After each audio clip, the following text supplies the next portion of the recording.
반갑습니다, 여러분. 오늘은 계시록 5장입니다.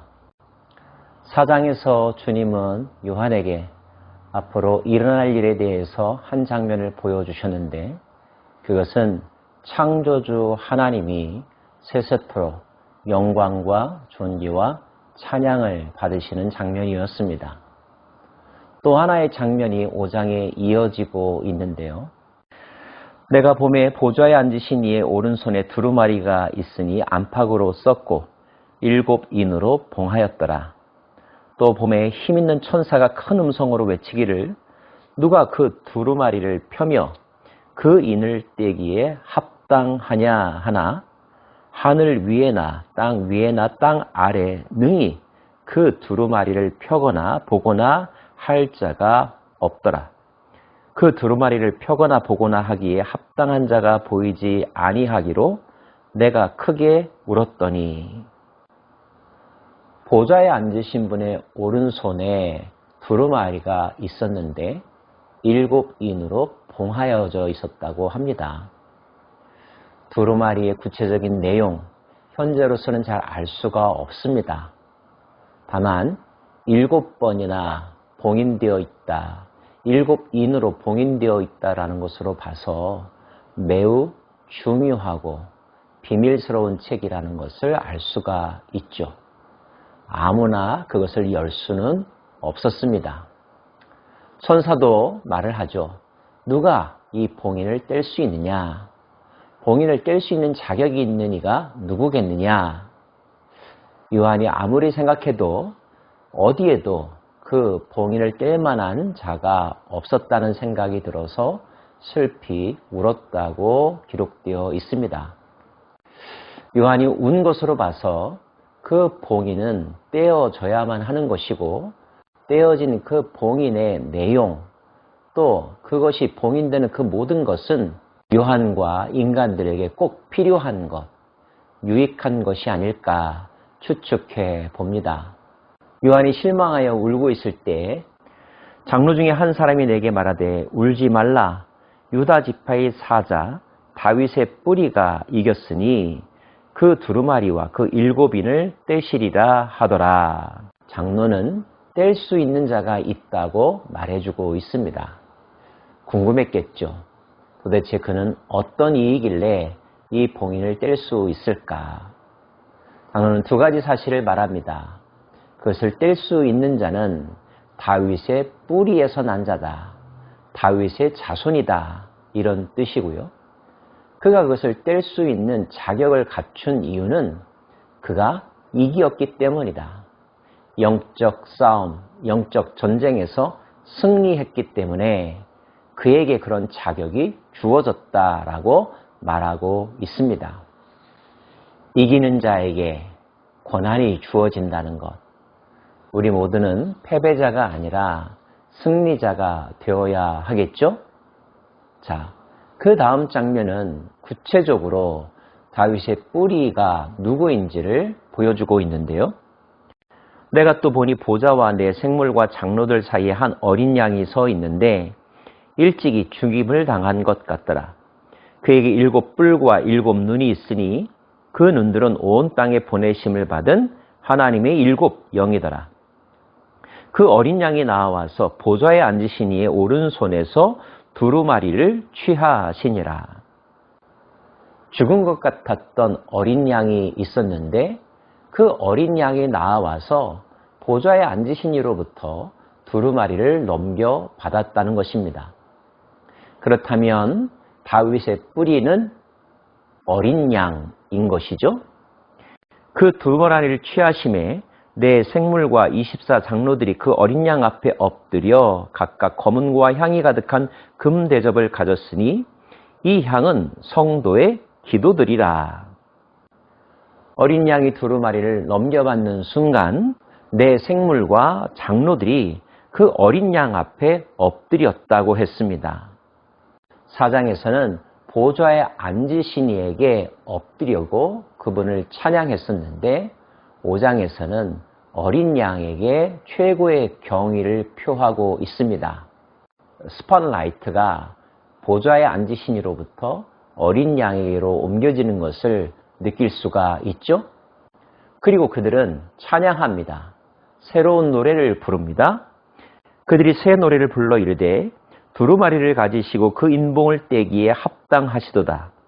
일찍이 죽임을 당하사 각 족속과 방언과 백성과 나라 가운데서 사람들을 피로 사서 하나님께 드리시고 그들로 우리 하나님 앞에서 나라와 제사장들을 삼으셨으니 그들이 땅에서 왕노릇하리로다. 이들은 사장에서 거룩하다 거룩하다 거룩하다 하나님을 찬양하면서 하나님께서 모든 것을 지으셨기 때문에 찬양받으시기에 합당하다고 노래했습니다. 5장에서는 그 어린 양이 두루마리를 가지시고 인봉을 떼기에 합당하시다는 것입니다. 합당한 이유 설명하고 있는데요. 일찍이 죽임을 당하사 각 족속과 방언과 백성과 나라 가운데서 사람들을 피로 사서 하나님께 드리시고 그들로 하여금 하나님 앞에서 나라와 제사장들을 삼으셨으니 그들이 땅에서 왕노릇하리로라. 사람들로 하여금 왕노릇하게 하셨기 때문에 합당하시다는 것입니다. 위에서 그분은 승리했기 때문에 인봉을 떼기에 합당하다고 했죠.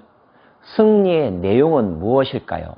사람들을 그의 피로 사서 하나님께 드리고 그 사람들로 하여금 하나님의 나라와 제사장이 되게 하고 그들로 하여금 왕같은 삶을 살게 하신 것.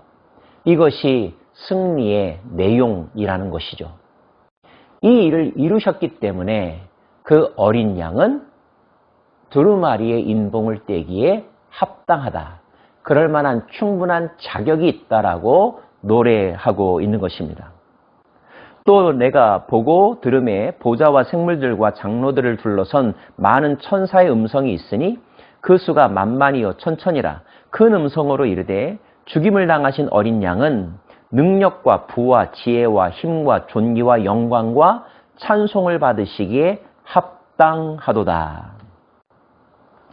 4장에서는 네 생물과 24 장로들만의 찬양이 있었는데 5장에서는 더하여 수많은 천사들의 찬양이 불려지고 있습니다.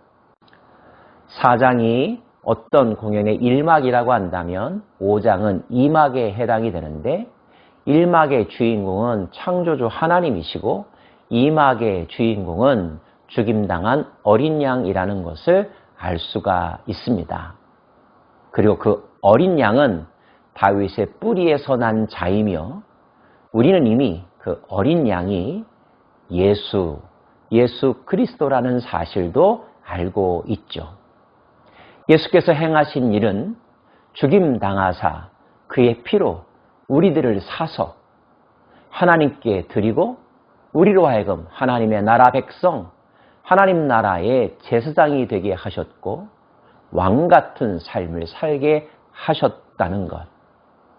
그분의 공로, 그분이 행하신 그 일의 위대함, 그리고 그 과정 가운데 그분이 겪으셨던 온갖 고난과 희생, 그분은 실로 두루마리의 7 봉인을 떼기에 합당하시다는 것입니다.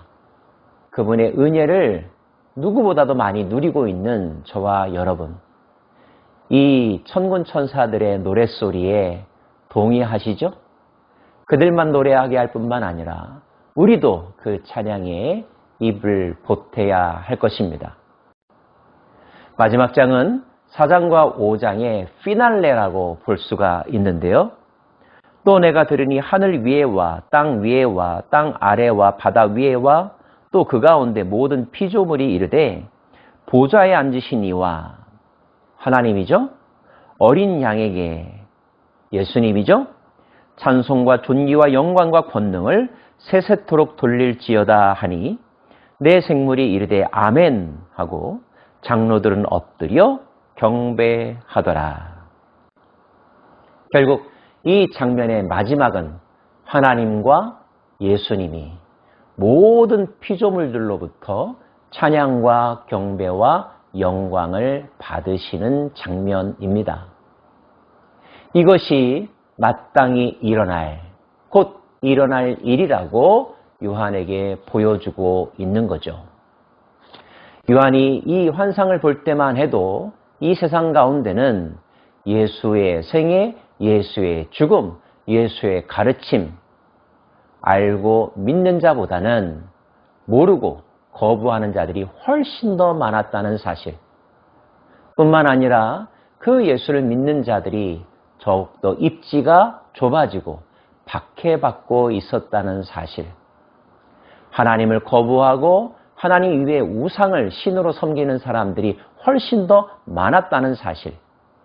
강력한 로마 황제의 권력은 자기 자신을 경배하라고, 황제를 숭배하라고 그 식민지의 사람들에게 강요하고 그 일에 따르지 않는 사람들에게는 엄청난 불이익을 가하고 있었다는 사실. 이런 상황 속에서 하나님과 예수님을 사랑하는 마음, 그 믿음을 가지고 하루하루 버텼던 AD 1세기의 그리스도인들.